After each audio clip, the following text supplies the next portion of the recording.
Lady కొరియోగ్రాఫర్పై అత్యాచారానికి పాల్పడ్డారన్న ఆరోపణలపై Johnny మాస్టర్ను నిన్న అరెస్ట్ చేసిన పోలీసులు కాసేపట్లో కోర్టులో హాజరుపరచబోతున్నారు. ఉప్పర్పల్లి కోర్టులో ఫోక్సో కోర్టు న్యాయమూర్తి ఎదుట జానీ మాస్టర్ను హాజరుపరచబోతున్నారు పోలీసులు. అంతకుముందు జానీ మాస్టర్ను పోలీసులు ఓ రహస్య ప్రదేశంలో విచారించారు.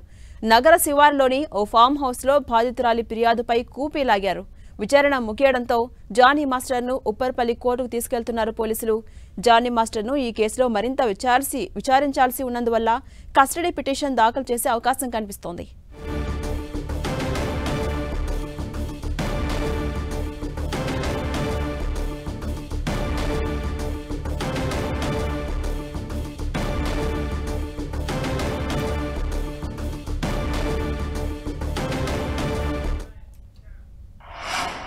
ఇదే అంశంపై మరింత సమాచారం మా ప్రతినిధి సునీల్ అందిస్తారు. సునీల్, జానీ మాస్టర్ ని ఉప్పర్పల్లి కోర్టుకు ఎగ్జాక్ట్ గా ఎన్ని గంటల ప్రాంతంలో హాజరుపరిచే అవకాశం కనిపిస్తోంది? అలాగే ఒకవేళ కస్టడీకి అడిగితే కనుక ఎన్ని రోజుల పాటు కస్టడీకి ఇచ్చే అవకాశం కనిపిస్తోంది? సినీ ఇండస్ట్రీలో షేక్ చేస్తున్నటువంటి జానీ మాస్టర్ దుమారం కేసు ప్రస్తుతం పోలీసులు దర్యాప్తు ముమ్మరం చేశారు. మరి కాసేపులోనే జానీ మాస్టర్ని మనం చూస్తున్నటువంటి ఉప్పర్పల్లి కోర్టులో అతన్ని ప్రొడ్యూస్ చేసే అవకాశం ఉంది. ఇప్పటికే జానీ మాస్టర్ని గోవాలో అరెస్ట్ చేస్తున్నటువంటి నార్సింగ్ పోలీసులు అతన్ని హైదరాబాద్కు పీటీ వారెంట్ ద్వారా, ట్రాన్సిట్ వారెంట్ ద్వారా ప్రస్తుతం అయితే హైదరాబాద్ తరలించారు. ఇక ఇప్పటికే వైద్య పరీక్షలు కూడా కంప్లీట్ చేస్తున్నటువంటి పోలీసులు అతన్ని రహస్య ప్రాంతంలో విచారిస్తున్నారు. అతని స్టేట్మెంట్ కూడా రహస్య ప్రాంతంలోనే నమోదు చేసుకున్నటువంటి పరిస్థితి కనబడుతుంది. మొత్తం మీద మరి కాసేపులోనే మనం చూడొచ్చు ఉప్పర్పల్లి కోర్టులో జానీ మాస్టర్ని ప్రొడ్యూస్ చేసే అవకాశం ఉంది. జానీ మాస్టర్ పై ఇప్పటికే సెక్షన్ 376 తో పాటు 323 తో పాటు 506 అదేవిధంగా ఫోక్సో యాక్ట్ కూడా పోలీసులు నమోదు చేయడం జరిగింది. 2020లోనే ముంబై సంబంధించిన ఒక హోటల్లో అతను లైంగిక దాడికి పాల్పడ్డట్టు బాధితురాలు ఇచ్చినటువంటి స్టేట్మెంట్ ని బేస్ చేసుకుని ఆమె ఇచ్చినటువంటి కొన్ని ఎవిడెన్స్ ని బేస్ చేసుకుని అతనిపై ఫోక్సో యాక్ట్ ని కూడా పోలీసులు నమోదు చేయడం జరిగింది. ఇక మరోవైపు ఇప్పటికే మహిళా కమిషన్ సైతము బాధితురాలు ఆశ్రయించిన పరిస్థితి మనం చూడొచ్చు. మహిళా సంఘాలు అదేవిధంగా వారందరూ ఫిలిమ్స్ ఛాంబర్ సంబంధించినటువంటి కమిటీ సభ్యులు వారందరూ కూడా ఆమెకు అండగా నిలబడ్డారు. అయితే వైపు అతనిపై అనేక ఆరోపణలు వినబడుతుంటే మరోవైపు జానీ భాష సతీమణి సుమలత మాత్రం అతను కావాలనే తనని ఈ కేసులో ఇరికించారు, తన ఎదుగుదలను చూసి ఓర్వలేకనే ఈ కేసులో అక్రమ కేసులు బనాయిస్తున్నారంటూ కూడా నిన్న సుమలత మీడియాతో మాట్లాడింది. అయితే ఆమెకు సంబంధించిన దాంట్లో 2020లో మైనర్ గా ఉన్నప్పుడే అతనిపై రేప్ చేశారని చెప్తున్న నేపథ్యంలో అప్పుడు ఎందుకు ఫిర్యాదు చేయలేదు, మరి అప్పుడు దానికి సంబంధించిన డీటెయిల్స్ ఎందుకు ఇవ్వలేదంటూ కూడా నిన్న జానీ మాస్టర్ సతీమణి సుమలత అలియాస్ అయేషా మాట్లాడిన పరిస్థితి. మరి కాసేపులోనే జానీ భాషను ఉప్పర్పల్లి కోర్టులో ప్రొడ్యూస్ చేసిన తర్వాత మళ్ళీ అతన్ని కస్టడీలో తీసుకుంటే పోలీస్ కస్టడీలో తీసుకొని విచారిస్తే మరిన్ని విషయాలు వెళ్ళకి వస్తాయి.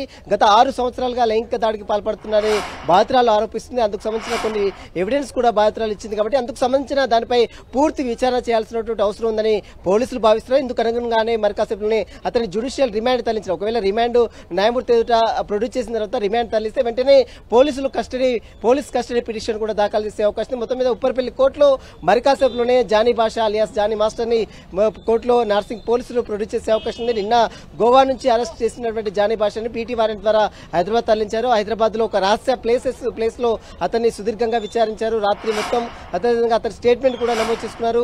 ఇక కోర్టుకు వచ్చే ముందు అతనికి వైద్య పరీక్షలు కూడా కంప్లీట్ చేయడం జరిగింది. మరి కాసేపులోనే ఉప్పర్పల్లి కోర్టులో జానీ భాషను ప్రొడ్యూస్ చేసే అవకాశం ఉంది. అలాగే సునీల్, ఎందుకు రహస్య ప్రదేశంలో విచారించాల్సి వచ్చింది? ఏ అంశాలపై పోలీసులు కూపీలాగే ప్రయత్నం చేశారు? తెలుగు చలనచిత్ర పరిశ్రమలో తీవ్ర వివాదాస్పదంగా మారింది ఈ కేసు కాబట్టి, ఒక సెన్సేషనల్ కేసు కాబట్టి దీంట్లో మీడియా కూడా అతనికి సంబంధించిన దాంట్లో వివరాలు అడిగే అవకాశం ఉంది కాబట్టి అతన్ని మీడియా కంట పడకుండా ఒక సీక్రెట్ ప్లేస్ లో అతను ఉంచారు. నార్సింగ్ పోలీస్ స్టేషన్ లో కేసు నమోదైతే నార్సింగ్ పోలీస్ స్టేషన్ కి తీసుకురాకుండా గోవా నుంచి ఎస్ఓడి పోలీసులు అరెస్ట్ చేసి నార్సింగ్ పోలీసులకు అప్పచెప్పినప్పుడు కూడా నార్సింగ్ పోలీస్ స్టేషన్ లో అతను ఉంచకుండా ఒక రహస్య ప్రాంతంలో అతన్ని విచారిస్తున్నారు. అతని స్టేట్మెంట్ కూడా నమోదు చేసుకున్నారు.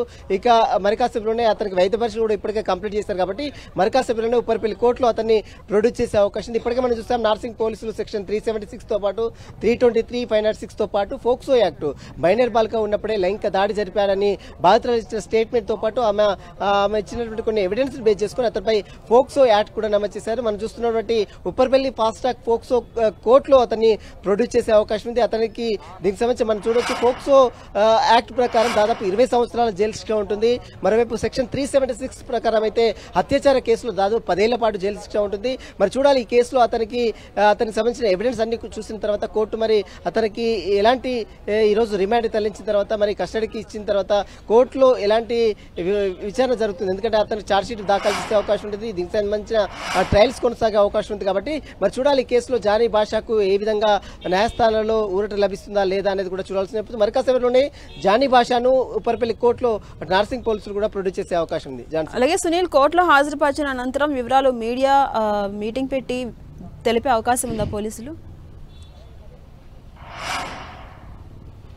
ప్రస్తుతం మనం చూడొచ్చు, నిన్న పత్రికా ప్రకటన ద్వారా అతను అరెస్ట్ అయ్యాడని పోలీసులు సమాచారం అందిన తర్వాత అతని ఒక పత్రికా ప్రకటన ద్వారా పోలీసులు అన్ని వివరాలు కూడా వెల్లడించారు.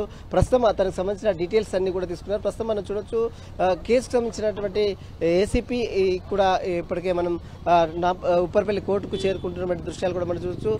ఎందుకంటే సెన్సేషనల్ కేసు, ఒక సినీ ఇండస్ట్రీలో షేక్ చేస్తున్నటువంటి జానీ భాష వివాదం కేసు మాత్రం చాలా తీవ్ర దుమారం రేపుతుంది. ప్రస్తుతం అయితే పోలీసు అధికారులు కూడా ఇక్కడికే చేరుకున్నారు. మరి కాసేపులోనే జానీ భాషని మనం చూడొచ్చు. మరి కాసేపులోనే ఉప్పర్పల్లి కోర్టులో పోలీసులు ప్రొడ్యూస్ చేసిన తర్వాత దీనికి సంబంధించిన అతని రిమాండ్ తరలించిన తర్వాత మళ్ళీ ఒకసారి పోలీసులు పత్రికా ప్రకటన పూర్తి వివరాలు కూడా వెల్లడించే అవకాశం ఉంది. నిన్న మనం చూసాం పోలీసులు అతను అరెస్ట్ అయిన తర్వాత ఒక ప్రెస్ రిలీజ్ చేశారు. అతనిపై ఫోక్సో యాక్ట్ తో పాటు మరి పలు సెక్షన్లు కూడా నమోదు చేశామని పోలీసులు ఒక పత్రికా ప్రకటన వెల్లడించారు. ఈ రోజు రిమాండ్ తర్వాత మరి పోలీసులు వివరాలు వెల్లడిస్తారా లేదని కూడా చూడాల్సింది చెప్పవచ్చు. Right, thank you Sunil.